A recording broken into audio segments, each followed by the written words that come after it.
Hello everyone, I hope you are doing well. Today we'll talk about how to fix or how to solve the problem of Starz on. You click on settings and you will enter. Here in this page we click on apps, default apps, app settings. Then you will search about the application of Starz on and you will enter here. Then we click on Forcestop and we click OK.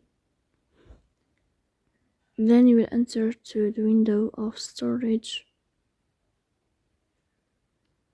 Here you will click on clear cache. In the end, you will turn off your phone and you will restart your phone again to fix that problem. So that's all. Don't forget to support us by like and subscribe. See you.